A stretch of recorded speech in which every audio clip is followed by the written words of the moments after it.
everyone, this is Nicole. Thank you so much for joining me. Today I'm going to share how I store my ink pads, and these are highly requested video from all of you. So I decided to go ahead and share some, and hopefully you'll find something that would work for your own crafting space. So let's go ahead and start with the ink pads that I use most and a lot. These are usually Simon Says Stamp and Hero Arts ink pads. And this is sitting right below my crafting desk so I can easily reach them whenever I need. And they sit right on top of this Alex drawer unit you see here. These are called storage and fridge bins. You can get it from Bed and Bath Beyond or Amazon.com. I got this inspiration from Jennifer McGuire. She uses a lot for her own stamping storage units and other storage units on her craft room. And these are really space friendly and price friendly, so I like this method a lot. So I decided to store my ink pad this way. There's no harm. It's not going to harm the ink pads itself. If you're worried, you can rotate them periodically. But I label all four sides of it so I can easily see them and grab them whenever I need. I will address how I label them later on in this video. This unit holds all of my Simon Says Stamp ink pads, and it can store up to 76 ink pads total. So the whole unit holds 76 ink pads, and each compartment that are divided holds about 38 ink pads. So this one holds all of my Hero Arts midtone and shadow and some of the chalk inks. So if you're short on space and you don't have wall space like me that to put up all of the ink pad organizer that are made of wood compartments, this is great solution. And you can put them on expedite if you have it, or on a bookshelf, or like on top of my Alex drawer, and they just fit perfectly. All right, so let's talk about other inks that I used, which is distress inks and a couple of other dye inks and some of the pigment inks that I have. I have two drawer units that takes up all of my ink pad storage inside of my Alex drawer unit, and I use this plastic bins also from Inner Design to store my distress ink pads. As you can see here, these are different sizes. The longer one holds all of my distress ink pad itself. I have 16 of them on each compartment, and then the short one has my extra blending foam tool and my extra blending tool itself. So it's easier for me to grab them and reach them. Extra space will be used to store all of my extra colors or mini distress inks that Timos just came out with, but I label them and went over with each ink pad to see the colors, and I have mini blending tool for each of them. I saved up some money and I collect them little by little, and now it's easier for me to use them.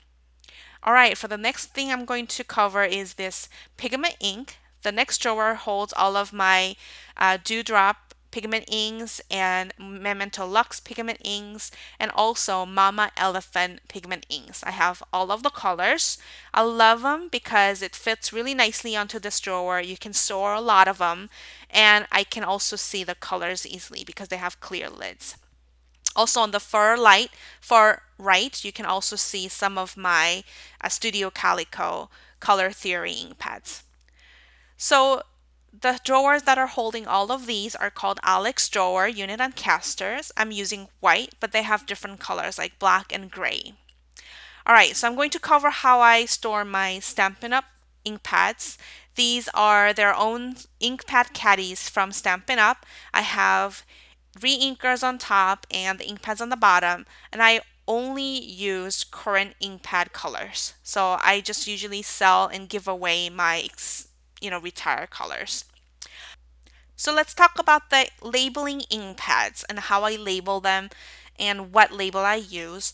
I've searched for a long, long, long time, and I searched everywhere to find the perfect label that fits my need, and I finally did. And this been, I don't know, going on for like a year. Oh my goodness, it was a long time, but I'm so glad I found it. I'm so glad I'm able to share this with you. So as you can see here, I attached four labels on all sides of the ink pads, and these are just so easy to see, and it's really less time consuming. It's going to give you more freedom to create and easy to find your product. So this is how I store them and how I label them. The label that I'm using is called Planet Label. I don't know the code of it, but this is how you see. It's called Planet Label, a premium laser inkjet die cut labels, and is a pre-cut, and the size is about 1/4 inch by 2 1/4 inch. So these are just matte finish, but they have a glossy finish. So if you go to the website, which I will link below, you can check out different styles they have. And it holds a lot of them. I think I have up to like few thousands of ink pads labels in this box. And you can use a template to print them out. You can use inkjet or you can use laser print, whatever you have. But I print 4 of each color onto this area, and I already used some of them, but you can print out continuously from where you have left before, so there's no waste. Like over here, you see some of white areas that I didn't print out, but I can use it later on and start from where I have left using some templates. So these are really price friendly and very space friendly. It is just perfect. So what I usually do, I grab an ink pad that I want to label, and I usually start with the ones that I got, just got with the brand new colors. And this is one of them. This is from Simon Says Stamp. So I just grab and peel off the labels from the sheet and just attach right onto the bottom portion of the ink pad. So it just stands out really nicely. And I know a lot of people use label makers, but those label can be pretty expensive if you buy refill.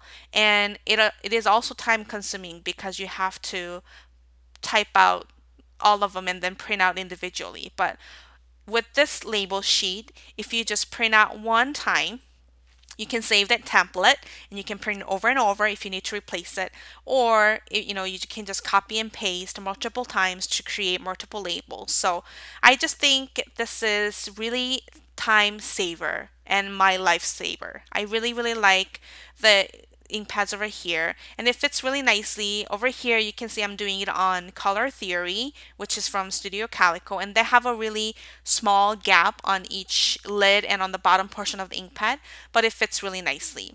You can put all 4 sides if you like. You will have a little bit of extra because this is a little bit of narrow size of ink pads, but it works perfectly. It works on Mama Elephant, it works on Memento Lux, it works on Avery L. So hopefully you will grab this ink label and give it a chance and make your storage really easier. If you check out my blog, you will find a discount code that is good for 14 days to buy this label. So I hope you found this video tutorial helpful. I hope you had something that would work for you and make your life easier. Please let me know if you have any questions and email me, or you can comment below, or you can message me on Facebook. Either way works. If you're interested in any of the labels, any of the products that I used here, please click the description link below. And you can also go to my website at scrapsandstamps.com to see more detailed photos and more detailed supplies list and other description. You can also connect with me on Instagram and Facebook. So find me and you can share, sneak peeks and some special giveaways with others as well. Thank you so much for watching, and I will catch you next time. Bye bye.